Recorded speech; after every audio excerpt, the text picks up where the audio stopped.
మా శిష్యుడు బలానా సోన్సో IAS officer ఇచ్చారని చెప్పాడు. వెంటనే సోన్సో ఐఏఎస్ ఆఫీసర్ దగ్గర ఫోన్ చేసి ఇట్లా మీరు గురువు అంటున్నాడు, మీరు ఎవరు గోచి పెట్టుకుని వచ్చాడు, చెక్క పట్టుకొచ్చాడు, మీరు ఇచ్చారా అంటే ఆయన దగ్గర చదువుకుని ఇచ్చారు.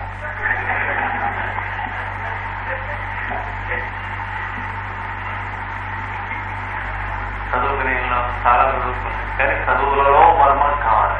చిరంజీవి గ్రంథం చదువుతాం చదువుకున్నాయి కానీ ప్రహ్లాద చెప్పిన దాంట్లో మర్మం తెలియదు. నాకు తప్ప ఎవరికైనా ఓటేస్తే డొక్క నింపేస్తాను అన్నట్టు. అది ఎన్నిక కూడా అంటే అలాంటి వాడి కొడుకు ఏం చెప్పాడు, ఇట్లాంటి పిచ్చివాడు తీసే అన్నాడు. రూతు మృతివాడు ఉంటుంది, ఊహనోడు చంపడం ఇవన్నీ ఉండవు. ఇవన్నీ పాపం పల్సటిల్లా మొదలైనటువంటి డ్రగ్స్. పల్సటిల్లా, ఇగ్నేషియా, హయస్యం, సెరిడియా, సూజా, ఇవి అంటే అంధవిశ్వాసములు, మూఢ విశ్వాసములు, పూజు పట్టిన విశ్వాసములు అని చెప్పి వాళ్ళు కాకపోతే సరే గోడల మీద రాస్తూ ఉంటారే, అలాంటి డ్రగ్స్. గోడ మీద ఎందుకు రాస్తున్నాడు, మాది కాదు కనుక. వాళ్ళు వెనకాతీయం వారు, మాది కాకపోతే ఇంకోటి గోడ మీద మధ్యపెట్టి రాస్తామంటే వెనకాతీయం పేరు. వాళ్ళు కాకపోతే సరే గోడల మీద రాస్తూ ఉంటారే, అలాంటి డ్రగ్స్. గోడ మీద ఎందుకు రాస్తున్నాడు, మాది కాదు కనుక. వాళ్ళు వెనకాతీయం వారు, మాది కాకపోతే ఇంకోటి గోడ మీద మధ్యపెట్టి రాస్తామంటే వెనకాతీయం పేరు. కనుక వాళ్ళకి వెనకాతీయమును, వీళ్ళకి హయస్యమును, సూజా, ఇగ్నేషియా, పల్సటిలా, నేట్రమూర్, సెరిడియా,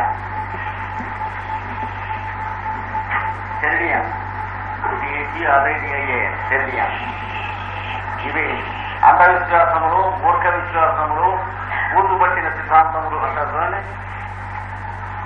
ఆ సిద్ధాంతాలు ఉన్నవాళ్ళకి వేయవలసినవి. వాళ్ళ మీద గోడల మీద రాసేటువంటి వాళ్ళకి అనకార్యము, ఓపియము, అవి రెండు వర్గాలు. అంటే వాళ్ళ ద్వారా పోవాలంటే అవి వేయాలి, వీళ్ళ ద్వారా పోవాలంటే ఇవి వేయాలి. అంటే డిసీజ్డ్ మైండ్. వీటన్నిటిలో సల్ఫర్ ఉంటుంది. ముఖ్యంగా ఈ పాల్సటిలాతో ట్రీట్మెంట్ చేసిన వాళ్ళకి చెట్ట చివరికి మళ్ళీ సల్ఫర్ డోస్ కావాల్సి వస్తుంది. చైనాతో ట్రీట్మెంట్ చేసిన వాళ్ళకి చెట్ట చివరికి సల్ఫర్ డోస్ కావాల్సి వస్తుంది క్యూర్ కంప్లీట్ అవ్వడానికి. ఈ రకమైన ట్రీట్మెంట్ చేయకపోతే టీబీ ఆఫ్ ది ఇంటెస్టైన్ లేదా హార్ట్ డిసీజ్, ఈ రెండింటిలో ఏదో ఒక దాని పేరుతో చనిపోతారు. అసలు పేషెంట్కి ఉన్న జబ్బు ఏమిటి, టీబీ లేక ట్యూబర్కులోసిస్. అది లంగులోకి వస్తే తప్ప దాన్ని రికగ్నైజ్ చేయకపోతే లంగులోకి వచ్చేది చేసేది ఏం లేదు. లంగులోకి వస్తే లంగ్ టీబీ అంటారు, ఇంటెస్టైన్స్లోకి వస్తే ఇంటెస్టైనల్ టీబీ, అబ్డామిన్లోకి వస్తే అబ్డామిన్ టీబీ, బోన్లోకి వస్తే బోన్ టీబీ. కానీ టీబీ మనిషిలో ఉంటుంది కానీ వీటిలో దేంట్లోనూ ఉండదు. ఏ స్టేషన్లో దిగిన తర్వాత ఆ స్టేషన్ టీబీ అంటారు. So that is a false diagnosis. అంటే దొంగలు పడ్డ నెలకి కుక్కలు మరిగాయి అన్నట్టు. అక్కడ దాకా తీసుకుపోకముందే ఒక ఏడాది ముందు మీకు ఈ లక్షణాలు పేషెంట్లో కనిపిస్తాయి. కనిపించి లాస్ట్ ఇయర్ కంటే ఈ ఇయర్ చాలా నీరసం అయిపోయాడు పేషెంట్. 4-5 ఏళ్ల కంటే ఇప్పుడు తగ్గిపోయాడు, ఇవి తెలుస్తూ ఉంటాయి. అప్పుడు ఈ 3 డ్రగ్గుల్లో ఉంటాడని చూడమన్నాడు. ఇది సల్ఫర్లో గుర్తుంచుకోవాల్సిన చాలా ఇంపార్టెంట్ పాయింట్స్ లో ఇది ఒకటి మెటీరియల్ మెడికల్. ఇంకా సల్ఫర్ వాళ్ళకి, క్రానిక్ వాళ్ళకి సామాన్యంగా ఉండేది, ఏం తప్పు లేదని అనుకుంటున్న రోజుల్లో కూడా ఉండేటువంటి లక్షణాల్లో పొద్దున్నే నిద్ర లేవగానే కాసేపు బుర్ర పనిచేస్తుంది. నువ్వు అరగంట అలా కామ్గా కూర్చోవాలి. ఏం చేయాలో పని ఏదైనా ఉన్నా కానీ పుస్తకం అక్కడ తీసుకుని ఫైల్స్ అక్కడ పెడితే చూస్తూ దాని కూర్చుంటాను కానీ ఏం చేయాలో తెలియదు. అంటే మైండ్ యాబ్సెంట్. ఇప్పుడు సత్కరించుకుండవు పొద్దున, అరగంట అయిన తర్వాత బయలుదేరితే వెళ్ళిగా అయోమయంగా ఉంటుంది. ఈ విషయంలో సల్ఫరు, బ్రయోనియా ఈ ఇద్దరు అలాంటి వాడే. సల్ఫర్ వాడికి లేవగానే క్లోరోఫారం నుంచి ఎనస్థీషియా ఇస్తే అది ఎవరో చూసుకోకుండా కొంచెం వెంటనే రోజు ఇస్తే అక్కడి నుంచి వెళ్తుంది ఎలా ఉంటుందో ప్రాణాంతరం అవుతుంది. అంటే ఏమి తెలియదు వాడికి లేవడం ఈ లోకం. సల్ఫర్ వాడికి, బ్రైవరీ వాడికి నిద్ర పెట్టుకోగానే కంట్రబిట్టిస్తారు. వాడికి లొకేషన్ కాన్సన్ట్రేట్ ఉండదు. అంటే ఏ ఊళ్ళో ఉన్నాడో ఎవరితో ఉన్నాడో గుర్తురాదు. ఒక ఫ్యూ సెకండ్స్ లో హాఫ్ మినిట్ పడుతుంది.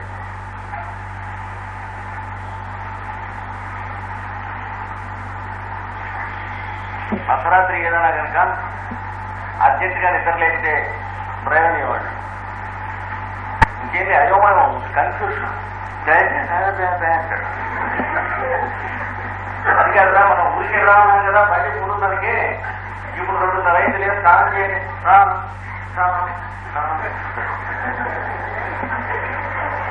బ్రైవరీ వాడు లక్షణం. అది ఊరికి రాలంటే ఊరికి ఏ ఊరు ఏ ఊరు ఏమిటో. ఇప్పుడు మనం ఉన్నది మెడ్రాస్ కదరా, మన ఊరు విశాఖపట్నం పోవాలి కదరా అంటే విశాఖపట్నం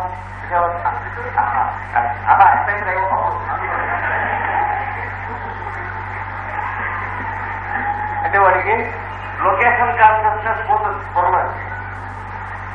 అందుకనే బ్రైవరీ ఐసీయూలో డెలీరియం వచ్చినప్పుడు ఏం చేస్తూ ఉంటాడు, నిద్రలో ఉలిక్కిపడి ఇంటి పోదాం ఇంటికి తీసుకోవాలి, నన్ను ఇంటికి తీసుకోవాలి. అదే చిన్నపిల్లడు అదే ఓ ఇంటికి ఓ ఆసుపత్రితో వద్దు ఏం ఆలోచిస్తాం. బ్రైవరీ తీసుకెళ్ళి పోయి మొన్నటి వెళ్ళాలంటే వాడు ఇంటి దగ్గర ఉన్నాడని తెలియదు, వాటిపోతూ ఉంటాడు ఇంటికి. సల్ఫర్ వాడికి ఏం పని బుర్ర పని చేసి పొద్దున్నే లేచి అలా ఆగుతుంది. చెప్తాడు ఒరే మనం ఇప్పుడు అక్కడ వెళ్ళాలి కదరా, ఇండస్ట్రియల్ గారికి వెళ్దాం అనుకున్నాం, లేకపోతే ఏదో రైడర్కి వెళ్దాం అనుకున్నాం. నేనంటే ప్రోగ్రాం ఉంటుంది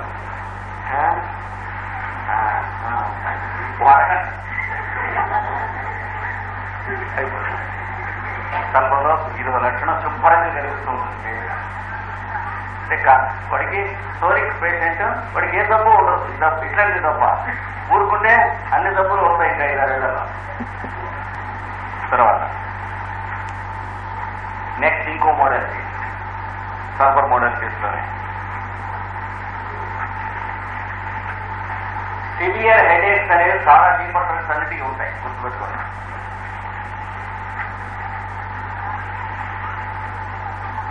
సివియర్ హెడేక్స్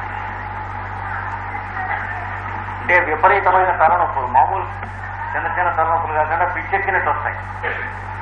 అట్లాంటి తలనొప్పులు సల్ఫర్కి, బ్రైవరియాకి, క్యాల్కేరియా కార్బన్కి, పల్సటిలాకి, ఫాస్ఫరస్కి, కొంచెం డీపర్ డ్రగ్ అనేటువంటి దానికి ప్రతిదానికి ఉంటాయి. వీటన్నిటిలో వాడు ఏ డ్రగ్ పేషెంట్ అది వేస్తే తలనొప్పి తగ్గుతుంది కానీ లేకపోతే తగ్గదు. సల్ఫర్ తాలూకు తలనొప్పి మనకు తెలియాలంటే ముఖ్యంగా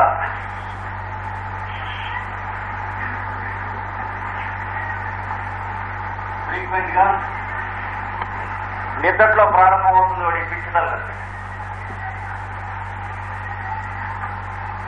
unbearable headache, chronic type of recurring headache, short during sleep, most problem.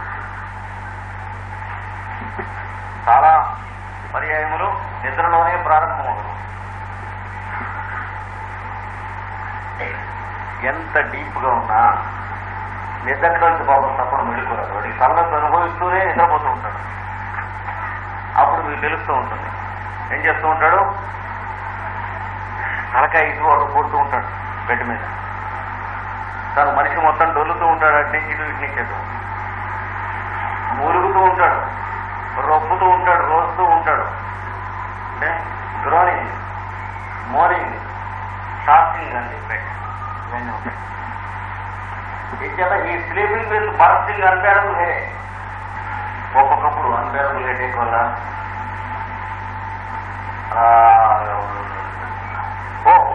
కలవస్తాడు. పైనుంచి ఏదో బండరాయి బుర్ర మీద పడ్డట్టు అమో అని చేస్తాడు. ఇల్లు కట్టిస్తున్నట్టు, పైకి రాళ్ళు ఎత్తిస్తున్నట్టు, ఎంతవరకు అయిందో తను చూసినట్టు, దాని నుంచి హ్యాపీ మనం రాయి బుర్ర పడ్డట్టు. ఇలాంటి వస్తాడు చాలా.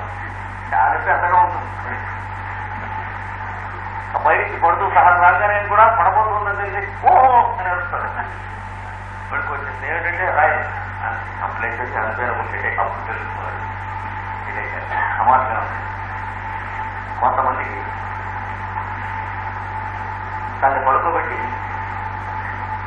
తల చుట్టూ ఏదో కట్టేస్తున్నట్టుగా కలవస్తుంది. 10 మంది దొంగలు పడుకునే కట్టేస్తున్నారు. అంటే అప్పుడు సర్వం వచ్చింది ఇంటర్ప్రిటేషన్స్ అన్నమాట డ్రీమ్లో ఇవన్నీ. ఇలాంటివి చూస్తే ఇంట్లో దెయ్యాలున్నాయనేది, లేకపోతే ఎవడో పాతి పెట్టాడు అనేది. ఒక బొమ్మ చేసి దాన్ని తలకాయ మీద దగ్గర కొట్టాక వీడు తలకాయకి నొప్పి వచ్చింది. అయితే ప్రతివాడికి కొడతాం మనం. మన కిచెన్ వాళ్ళందరికీ మేము కొట్టేస్తున్నాం, సర్వమే కొట్టే వీటిని తలకాయ ఎవరు బదులుగా చేస్తున్నట్టు, లేకపోతే గొడ్డని విసిరినట్టు విసిరితే అది తన బుర్ర తెలియనట్టు ఇట్లాంటి ఏమైనా వస్తాయి. పిల్లలు రాళ్ళు పెట్టి ఆడుకుంటున్నట్టు ఆ మధ్యలో తను వెళ్ళినట్టు బుర్రకి కళ్ళు తగిలినట్టు మెడుకొచ్చారు. ఇవి సల్ఫర్ వాటి తలకు డ్రీమ్స్ను తలనొప్పులను సామాన్యంగా నిద్రలో ప్రారంభమవుతాయి. రాత్రి అయినా పగలైనా సరే. ముఖ్యంగా పగటి నిద్రపోతే ఎక్కువ ఫ్రీక్వెంట్ గా షూర్గా వస్తాయి. సల్ఫర్ వాడు పగటి నిద్రలో షూర్గా హెడేక్ ప్రారంభం అవుతుంది. క్రానిక్ హెడేక్ ఉన్నవాడికి. నెక్స్ట్ మోడల్కి సల్ఫర్ది తెల్లవారుజాము 3 గంటలకి వీడి కూడా నక్సంగా ఉండగా వాడికి 4-4:30 ప్రాంతం, వీడికి ఇంకొంచెం అర్లీగా వాడికి 3 గంటలకి సడన్ గా మెడిపోతుంది. పిల్లలు కూడా సడన్ గా లేస్తారట సల్ఫర్ కావాల్సిన. పెద్దవాడయ్యాక క్రానిక్ పేషెంట్ కాబోతూ ఉన్నటువంటి సల్ఫర్ పేషెంట్స్ ఆరోగ్యంగానే ఉన్నట్టుగా ఉంటుంది. రాత్రి నిద్రపోతూ పళ్ళు పొందుతూ ఉంటారు. అంటూ ఉంటారు, నిద్రలో అంటూ ఉంటారు. అలాంటి తెల్లవారుజాము లేచి గవాలు లేకపోతుంటారు.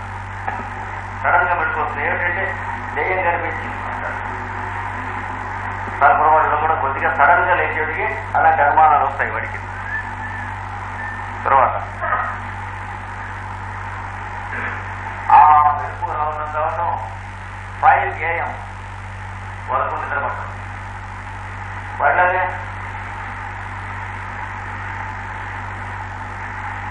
అక్కడి నుంచి మళ్ళీ నిద్రపట్టి మళ్ళీ 7 ప్రాంతానికి మెడుపు వస్తూ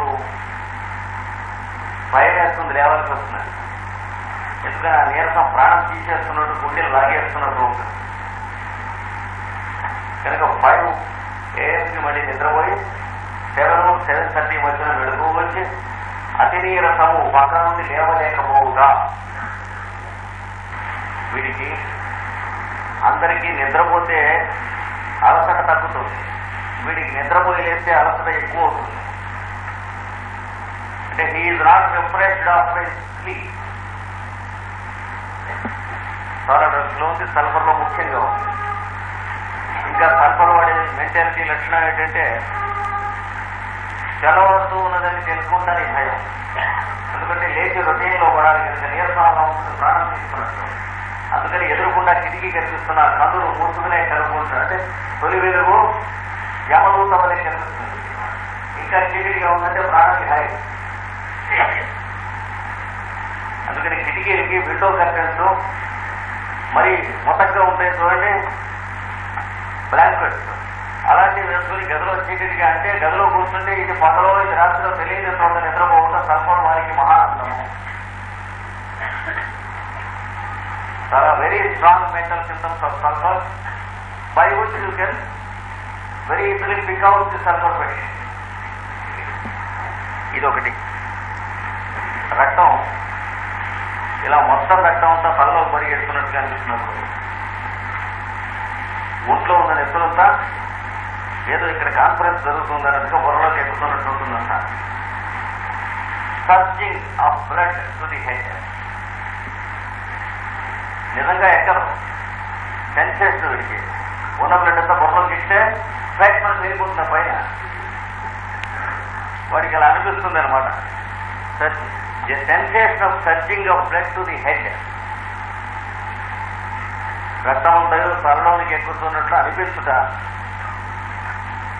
సల్ఫర్ వాడికి ఇట్లాంటివి 2 ప్రదేశాలు ఉన్నాయి. తల ఒకటి, చెస్ట్ ఛాతీ ఒకటి. రక్తం అంతా ఇక్కడ చేస్తూ ఈ లోపల ఇది గుండెకాయ బదలవుతుందేమో అంటారు. గుండెకాయ బెలూన్ లాగా ఉన్నట్టు ఊపుతున్నట్లని చెప్తుంది కాసేపు. మళ్ళీ 1 గంట అయ్యేటికి ఏం లేదు ఉరికాను. ఇది కూడా సల్ఫర్ తాలూకు మోడాలిటీస్లో ఒకటి. జనరల్ అంటే సల్ఫర్కు మాత్రమే సంబంధించినవి కాక మిగతా డ్రగ్స్ అన్నిటికీ సంబంధించిన సల్ఫర్ సిమ్టమ్స్ లో ఇది ఒకటి చర్చ చేయవలసి మోస్ట్ ఇంపార్టెంట్.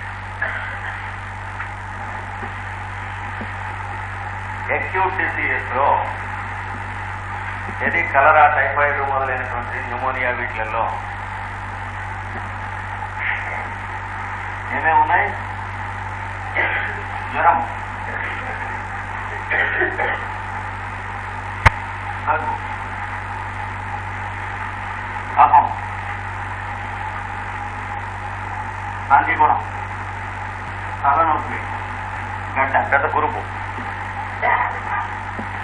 ఇలాంటి పేషెంట్ ఒకడు ఉన్నాడు అనుకోండి బెడ్ మీద. ట్రీట్మెంట్ అయ్యేటప్పటికి 2-3 వారాలు అనుకోండి. ఒక్కొక్కటే తగ్గిపోయినాయి. ఏమున్నాయి బాధలు? ఏమీ లేవు. కానీ మనిషి సెమీ కాన్షియస్ అంటే తెలివి సగమే ఉంది, సగం తప్పిపోయింది, కదలలేదు. మీరు చేస్తూ ఇట్లా డొల్లిస్తే డొల్లుతున్నాడు మనసం కదా. ఇవన్నీ ఉన్నప్పుడు వాడే లేచి ఆ గదిలోనూ ఒంటేలకి లెటర్కి వెళ్ళొచ్చేవాడు. ఇప్పుడు ఏమైంది? మనసం నుంచి కదిలే పరిస్థితి లేదు, గొంతు చాలా నీరసించిపోయింది. దీన్ని ఏమంటారు? Symptoms better, the patient work.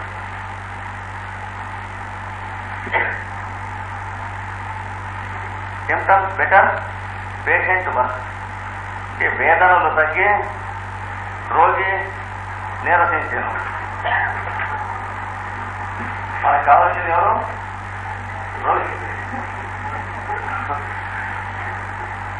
Symptoms పోయేదా అని లెక్కలు లేదు.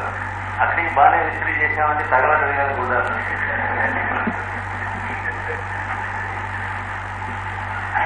ఇంకా దీనివల్ల ఏం తెలియజేస్తుంది? It is called the disappearance of symptoms. Cure of symptoms కాదు, డిసపియరెన్స్ ఆఫ్ సిమ్టమ్స్. వేదనలు మాయమవుతుంది తప్ప నివారణ అవుతుంది కాదు ఇది. What does it indicate? It indicate the fast approaching death of the patient. Collapse కాబోతున్నాడు. కాకపోతే వాడు కొలాప్స్ అయ్యే లోపల డాక్టర్ బిల్లు వసూలు చేసుకునేందుకు పనికొస్తుంది.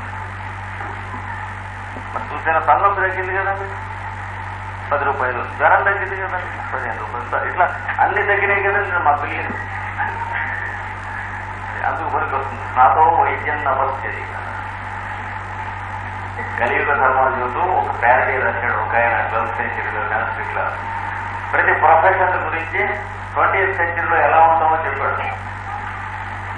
నవోత్తవ్యం నవేతవ్యం సర్వేషాం వైద్యకర్మణి.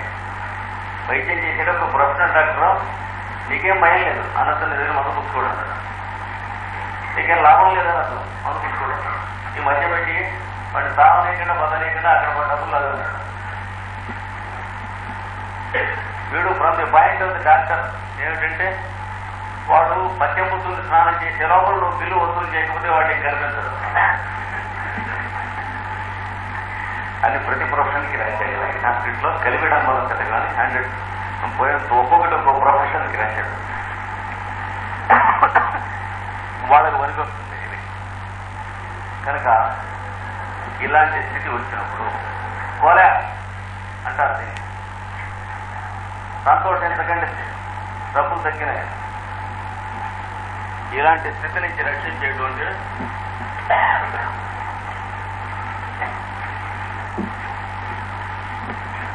సల్ఫర్ 30 వాడికి ఒక డోసు వేస్తే వెంటనే ఫీవర్ వచ్చేస్తుంది. 103, 104 ఫీవర్ వచ్చిందని ఎడబాదు, పేస్ట్ బతికాడు. తర్వాత ఫీవర్ తగ్గుతుంది. అంతకుముందు ఏ డ్రగ్ వేసున్నా ప్రాణం రక్షించి మళ్ళీ మనిషి శరీరంలోకి లాక్కొస్తుంది. లాక్కొచ్చేటప్పటికి అంతకు ముందున్న సిమ్టమ్స్తో పోటీ వచ్చేస్తాయి. క్యూర్ కాలేదు కదా, పేషెంట్ వెళ్ళిపోతున్నాడు కనుక అవి బెడ్డింగ్ కట్టుకున్నాయి. క్యూర్ కాలేదు. ఇప్పుడు మళ్ళీ వెనక్కి తీసుకొస్తూ ఉంటే అప్పులోడు వాళ్ళు మళ్ళీ వెనక్కి రారు. వాళ్ళు వెళ్ళిపోయారంటే తర్వాత కొడుకుని పడుతుందాం వెళ్ళిపోతారు. లేదంటే హాస్పిటల్లో బతికేసి తీసుకొచ్చేస్తుంటే ఆ బాధ్యతలో కాస్తారు అన్నమాట. సార్ మన సంగతి ఏంటంటారు. అలాగే సింటమ్స్ అన్ని అలాగే మళ్ళీ వీళ్ళు పట్టుకుంటాయి. వరుస ఒక్కోటి ఇవన్నీ వచ్చేస్తాయి.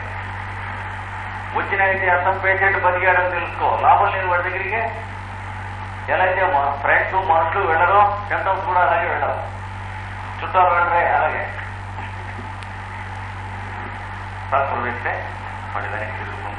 ఇలాంటప్పుడు పనికి వచ్చేటువంటి డ్రగ్స్లో అంటే పేషెంట్ వెళ్ళిపోతున్నాడు, సింటమ్స్ డిజపేర్ అవుతున్నాయి అన్న చోట వేసే డ్రగ్స్లో సల్ఫర్ ఒకటి, చైనా ఒకటి,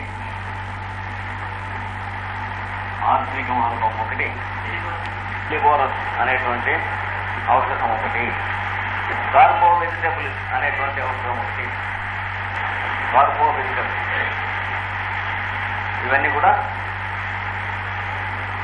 ఏవైతే కొలాప్స్ అవుతున్నప్పుడు అక్యూట్ డిజీజ్ లో వెయ్యాలనో అవన్నీ కూడా పనిచేస్తాయి. ఇవి కాక మేము పైన రెయిన్ స్పాట్స్ ఉన్నాయి బాగా డబ్బాలు తెచ్చిపెట్టు. లైకోపోడియం కూడా ఇలాంటప్పుడు గుర్తుంచుకోవాల్సిన వాటిలో టైఫాయిడ్ లో ముఖ్యంగా second week third week complicate అయ్యి క్రిటికల్ సిచ్యువేషన్ వచ్చినప్పుడు, న్యూమోనియాలో వచ్చినప్పుడు 2 సింటమ్స్ కనిపిస్తాయి. లైకోపోడియం వేస్తే బతుకుతారు. ఒక symptom flaps of the nose wings, ముక్కు పుటములు శ్వాసతో కదలుతుండుట. ఈ 2 ప్రతి శ్వాసకి ఇలా లేచి ఇలా పడుతూ ఉంటాయి. అంటే లోపల ఉన్నటువంటి పక్షి గూట్లోకి మాటి లేస్తుందని వాళ్ళ ప్రతి శ్వాసకి బయటకు వెళ్తారు. ఫ్లాపింగ్ అది వింగ్స్ అది నో. ఈ పక్కన ఉన్నది 2 కూడా శ్వాస పీలుస్తుంటే ఇలా వేస్తాయి, మళ్ళీ వదులుతుంటే ఇలా పడతాయి. ఇలా ఇలా ఇలా కదులుతూ ఉంటాయి ముక్కు పుటాలు. తేలుడు ఎక్కలేదు. ఇది ఒకటి. రెండవది ఇది మూతపడదు, పక్కకు పడిపోతుంది. ఇటుగానే ఇలా పడిపోతుంది. ఇలా చేతితో తీస్తే ఇలా వస్తుంది. ఇలా అయితే ఇలా అంటే డ్రాపింగ్ ఆఫ్ ది లోయర్ జా. అంటే ఇక్కడ వదిలేస్తాం ఈ జాయింట్ దగ్గర వదిలేసి ఇలా పడిపోతుంది. అంటే ఇంకా కొద్ది గంటలు టైం ఉన్నదంటే వాడికి డ్రాపింగ్ ఆఫ్ ది లోయర్ జా.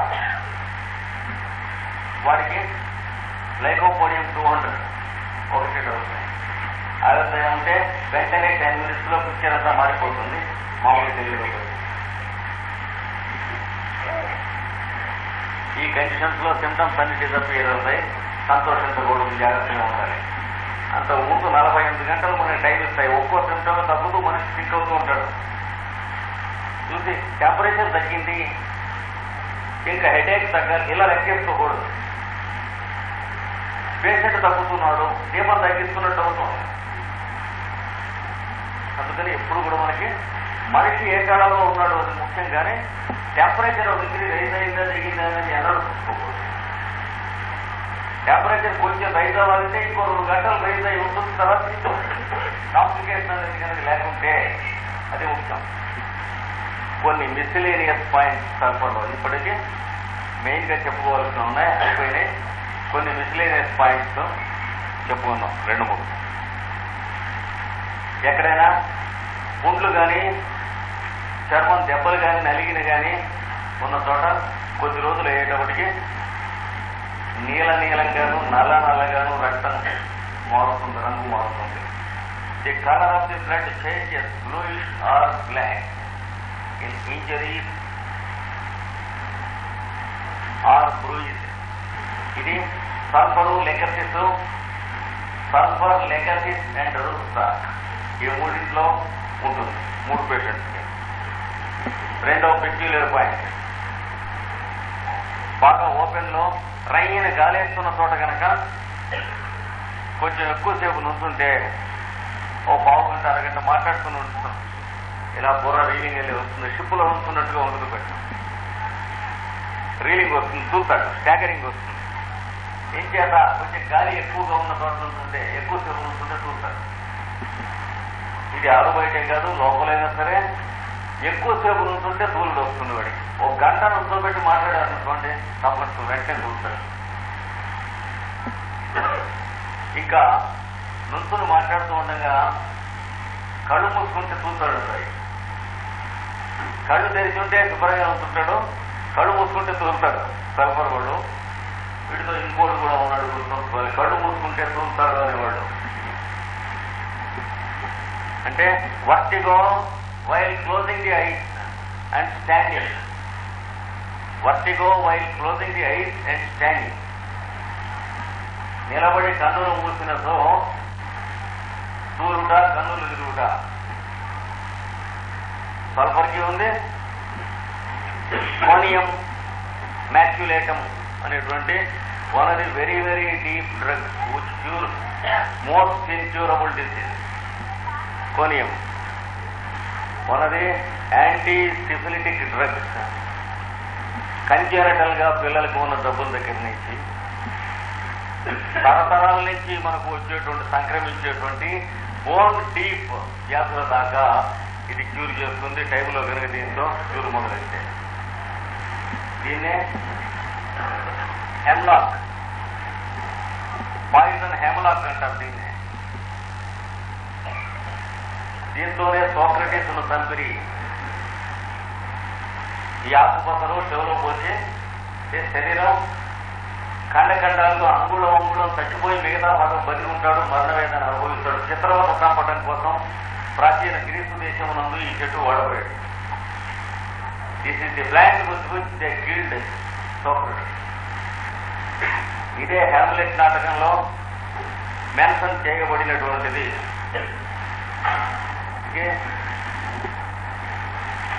కలాడియస్ గాడికి డ్రామా చూపిస్తాడు. అంటే వాడు కొత్తగా పెళ్లి చేసుకున్న భార్య ఆవిడ పాత భర్త చనిపోయినటువంటి హత్యాకథ నాటకం చూపిస్తాడు.